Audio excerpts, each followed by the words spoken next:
Hi guys, I want to tell you tell you some stuff. I want to rap at you guys today about audience awareness.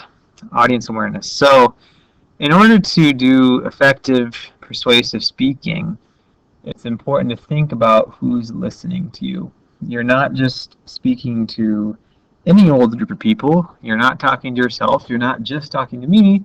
You're talking to a whole classroom of specific people with specific perspectives. So you need to make sure that you're tailoring what you say and how you say it to your audience. And that is always true in persuasive speaking context, whether that's a job interview, a sermon you're giving in church, an ASB election speech, and maybe a debate between different members of a group at a job about how you should handle a certain work assignment. Maybe a team meeting where you're talking about a strategy that you want to use in a game, anything like that, you need to be aware of your audience. So in order to work on audience awareness, in order to come at it in a systematic way, in order to figure out how to use what you know about your audience, you need to think about three things: what your audience knows, how your audience feels, and what your audience believes. We're going to talk about each of those a little more. When you go into speeches in our class in particular, you need to realize that our audience is small and that you know them. It's 20 odd people that you actually have relationships with, or at least know who they are, know their names, know something about them. So you guys really have a golden opportunity here to develop some very specific, very advanced, very strategic audience awareness. If you pay attention, if you take the time and effort, you can know us on a very deep level, and you can really fine-tune your message so that we'll listen to it.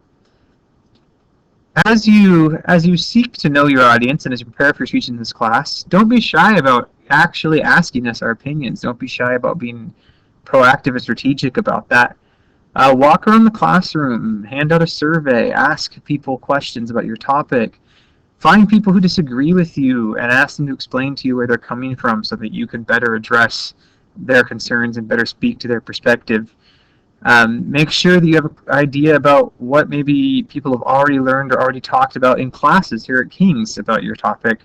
Part of your research process is researching your audience. That's a very important thing, especially in the persuasive speeches and debates. The first thing to consider is what your audience knows.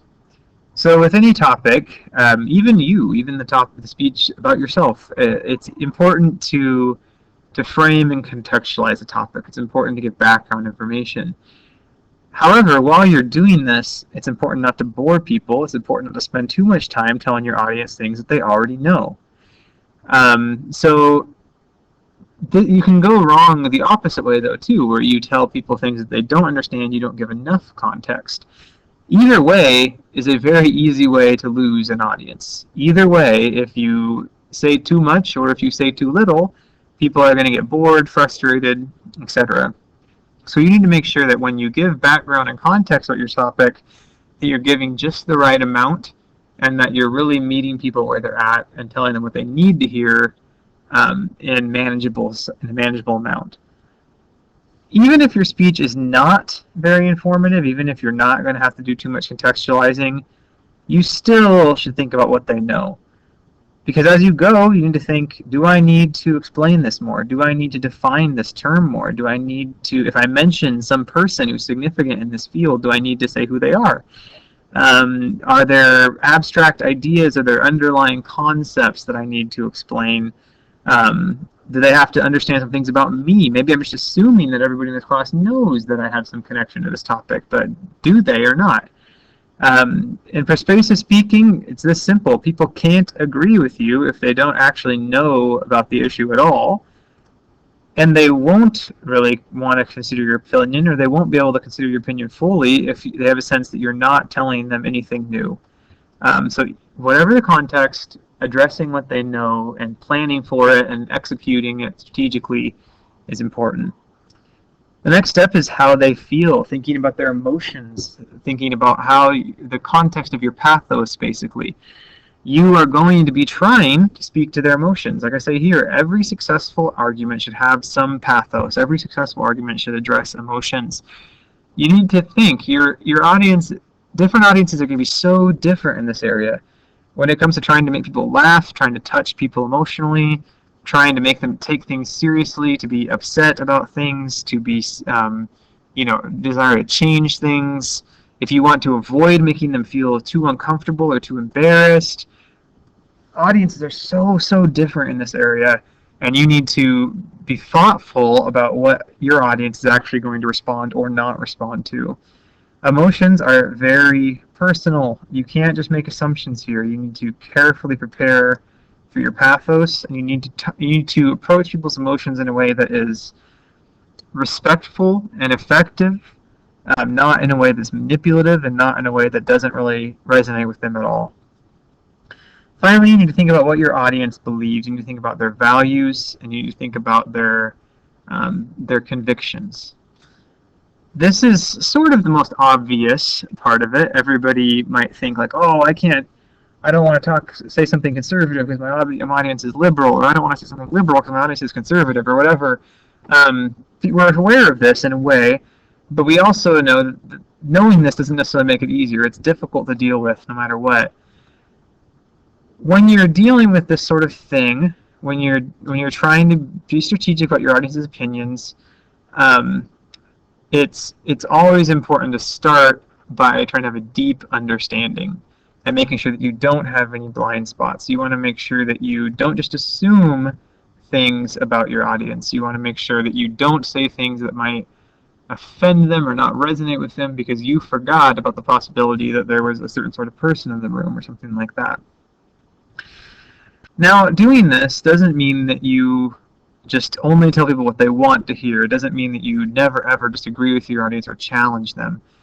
But it does mean that you need to be strategic and realistic about what sorts of arguments are actually going to work for the group of people you have in front of you. It's just like in basketball. Like if you know that a team you're playing has really good interior defense, it doesn't mean like, well, I guess we can never shoot a layup. It just means that you have to be very strategic about how you break down that defense and about what sorts of approaches you take. I bet you guys didn't know that I was such a basketball expert, but now you do. I'm regular Phil Jackson over here. Anyway, if you're saying something that does challenge their views, you need to be careful about it, and you need to acknowledge it. You need to, say, but now I know that some of you might not agree with this, or I know that this is different than what a lot of us are inclined to believe. Those sorts of things are helpful, acknowledging that there are different views out there. You need to show them that you respect them. You need to show them that you have worked to understand them. And you need to show them, just like we talked about in the other notes on mythos, how they can believe what you're arguing for. They can shift some of their views without changing everything, without totally becoming a different kind of person, or without being wrong or doing something dangerous. You need to show them that it's safe and sensible to change their views on this one issue while still remaining committed to their other value commitments. On the other hand, if you're presenting to an audience that already agrees with you, you want to still be able to offer them something worth listening to, something new, something subtle and complicated, uncovering layers in this topic that they haven't thought about, something surprising. Maybe they already know a little about this topic, but maybe there's a whole nother dimension to it that is cool and exciting that they haven't thought about. Sometimes people are so boring when they're talking to people that already agree with them. They're not trying. They think that they can just kind of get up there and say whatever and it'll be a love fest.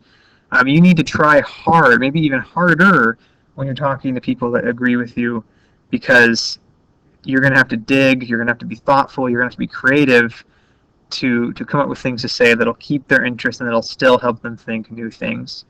You want to challenge them. If you care about your audience, whether you agree with them or not, you want to offer them something. You want to give them something good that'll improve the way they think and maybe improve the way they live. That's really, at the end of the day, what audience awareness is all about. All right, well, thank you guys for listening to these notes, and please let me know if you have any questions about how you can be strategic about audience awareness in your upcoming speeches.